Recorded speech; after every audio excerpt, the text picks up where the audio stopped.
ನಮಸ್ತೆ ವೀಕ್ಷಕರೇ, Kumar news one Kannada ಚಾನಲ್ಗೆ ಮತ್ತೆ ನಿಮ್ಮೆಲ್ಲರಿಗೂ ಸ್ವಾಗತ.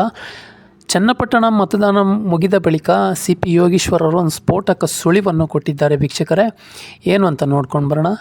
ಜಿದ್ದಿನ ಚನ್ನಪಟ್ಟಣ ಉಪಚುನಾವಣೆಯ ಮತದಾನ ಮುಗಿದಿದೆ. ಈಗ ಯಾರೇ ಗೆಲ್ತಾರೆ, ಯಾರು ಸೋಲ್ತಾರೆ ಅನ್ನೋದು ಅಷ್ಟೇ ಬಾಕಿ ಉಳಿದಿದೆ. ಮತದಾರರು ಹಣೆಬರಹ ನಿರ್ಧಾರ ಮಾಡಿದ ಬಳಿಕ ಕಾಂಗ್ರೆಸ್ ಅಭ್ಯರ್ಥಿ CP ಯೋಗೀಶ್ವರ್ ಅವರು ಒಂದು ಸುದ್ದಿಗೋಷ್ಠಿಯನ್ನು ನಡೆಸಿದ್ದಾರೆ. ಈ ಚುನಾವಣೆಯಲ್ಲಿ CM ಸಿದ್ದರಾಮಯ್ಯನವರು, DK ಶಿವಕುಮಾರ್ ಅವರು ಸೇರಿ ಹಲವರು ಸಚಿವರು, ಸಾಕಷ್ಟು ಕಾಂಗ್ರೆಸ್ ಶಾಸಕರು ಜವಾಬ್ದಾರಿ ತೆಗೆದುಕೊಂಡು ಕೆಲಸ ಮಾಡಿದ್ದಾರೆ. ವಿಶೇಷವಾಗಿ ಮಾಜಿ ಸಂಸದರಾದ DK ಶಿವಕುಮಾರ್ ಅವರು, DK ಸುರೇಶ್ ಅವರು ಒಂದು ವಿಶೇಷವಾಗಿ ಕೆಲಸವನ್ನು ಮಾಡಿದ್ದಾರೆ. ನನ್ನ ರಾಜಕೀಯ ಜೀವನದ ದೊಡ್ಡ ಚುನಾವಣೆ ಇದಾಗಿದ್ದು ಇಷ್ಟೊಂದು ತೀವ್ರತೆ ಪಡೆಯುತ್ತೆ ಅಂತ ಅಂದು ನಾನು ನಿಜವಾಗ್ಲೂ ಅಂದುಕೊಂಡಿರಲಿಲ್ಲ ಅಂತಂದು CP ಯೋಗೀಶ್ವರ್ ಅವರು ತಿಳಿಸಿದ್ದಾರೆ. ಇನ್ನು ಲಾಭ ನಷ್ಟದ ಲೆಕ್ಕಾಚಾರವನ್ನು ನೋಡೋದಾದರೆ ರಾಜ್ಯ ರಾಜಕೀಯದಲ್ಲಿ ದೈತ್ಯ ನಾಯಕ ಅಂತಲೇ ಹೇಳ್ಬೋದು. HD ದೇವೇಗೌಡರ ಮೊಮ್ಮಗನ ಗೆಲ್ಲಿಸುವ ಶಪಥ ಮಾಡಿದರು. ಕೇಂದ್ರ ಸಚಿವ ಕುಮಾರಸ್ವಾಮಿ ಅವರು ಪುತ್ರನನ್ನು ಗೆಲ್ಲಿಸಿಕೊಂಡು ಕ್ಷೇತ್ರ ಉಳಿಸಿಕೊಳ್ಳುವ ಹೋರಾಟವನ್ನು ಸಹ ಮಾಡಿದ್ದಾರೆ. ಎರಡೂ ಕಡೆಯೂ ಸಮಬಲದ ಹೋರಾಟನೂ ಇದೆ. ಆದರೆ ಕೆಲವು ಸ್ಟೇಟ್ಮೆಂಟ್ಗಳು ಹಾಗೂ ಮಾತುಗಳು ಜನರ ಭಾವನೆಗೆ ಘಾಸಿಯನ್ನು ಮಾಡಿದೆ. ಸಚಿವ ಜಮೀರ್ ಸ್ಟೇಟ್ಮೆಂಟ್ ಒಂದಷ್ಟು ಲಾಭ ಆದರೆ ಒಂದಷ್ಟು ನಷ್ಟನೂ ಕೂಡ ಆಗಿದೆ. ಮುಸ್ಲಿಂ ಮತಗಳು ಕ್ರೋಢೀಕರಣ ಒಂದು ಕಡೆ ಆದರೆ ಇನ್ನೊಂದು ಸಮುದಾಯಕ್ಕೆ ಹೊಡೆತ ಬಿದ್ದಿದೆ.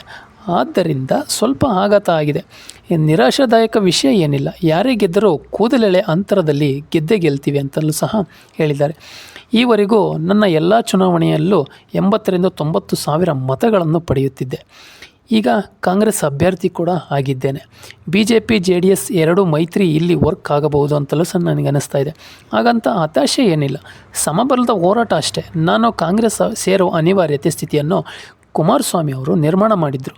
ನಾನು ಕಟ್ಟಿದ BJPಯನ್ನು ಬಿಟ್ಟು ಕಾಂಗ್ರೆಸ್ಗೆ ಸೇರುವ ಪರಿಸ್ಥಿತಿ ನನಗೆ ಒದಗಿ ಬಂತು. ನಾನು ಹಿಂದೆ ಗೆದ್ದಿದ್ದು ಬಿಟ್ಟರೆ ಇಲ್ಲಿ ಕಾಂಗ್ರೆಸ್ ಅಸ್ತಿತ್ವ ಇರಲಿಲ್ಲ.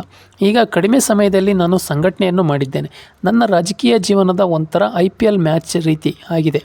ಒಂದೊಂದು ಸೀಸನ್ನಲ್ಲೂ ಒಂದೊಂದು ಟೀಮ್ನಲ್ಲಿ ಆಟವಾಡುವಂತಾಗಿದೆ ಅಂತಲೂ ಸಹ ಹೇಳಿದ್ದಾರೆ. ನಾನು ಆತ್ಮವಿಶ್ವಾಸ ಕಳೆದುಕೊಂಡಿಲ್ಲ. ದೈತ್ಯ ಶಕ್ತಿ, ಒಕ್ಕಲಿಗರ ಬೆಂಬಲ ಇರೋ ವಂಶದ ಕುಡಿ ನನ್ನ ವಿರುದ್ಧ ಸ್ಪರ್ಧೆ ಮಾಡಿದೆ. ಕಳೆದ ಚುನಾವಣೆ ಕಾಂಗ್ರೆಸ್ ಪಡೆದ ಮತ 15,000. ಈಗ ನಾನು 1 ಲಕ್ಷಕ್ಕಿಂತ ಅಧಿಕ ಮತ ಪಡೆದರೆ ನಿಜವಾಗ್ಲೂ ಗೆಲ್ತೀನಿ ಅಂತಲೂ ಸಹ ಒಂದು ವಿಶ್ವಾಸವನ್ನು ಸಹ ವ್ಯಕ್ತಪಡಿಸಿದ್ದಾರೆ. ದೇವೇಗೌಡರು ಒಂದು ದೈತ್ಯ ಶಕ್ತಿ. ದೇವೇಗೌಡರಿಗೆ ಕುಮಾರಸ್ವಾಮಿ ಬೈದರೆ ಸಹಿಸದ ಸಮುದಾಯ ಇದೆ.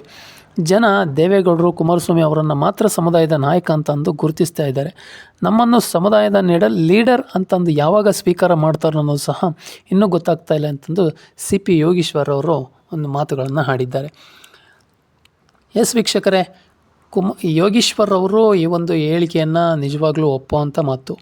ಈಗಲೂ ಸಹ ಒಕ್ಕಲಿಗ ನಾಯಕ ಅಂತಂದು HD ಕುಮಾರಸ್ವಾಮಿ ಮತ್ತು ದೇವೇಗೌಡರನ್ನು ಒಪ್ಪಿದೆ ಹೊರತು ಇನ್ಯಾರನ್ನೂ ಸಹ ಇನ್ನೂ ಅಷ್ಟು ಧೈರ್ಯವಾಗಿ ತಗೊಂಡಿಲ್ಲ ನಮ್ಮ ನಾಯಕರು ಇವರು ಅಂತಂದು ಒಂದು ಮಾತುಗಳು ಸಹ ಇದು ಒಪ್ಪುವಂಥ ಮಾತು.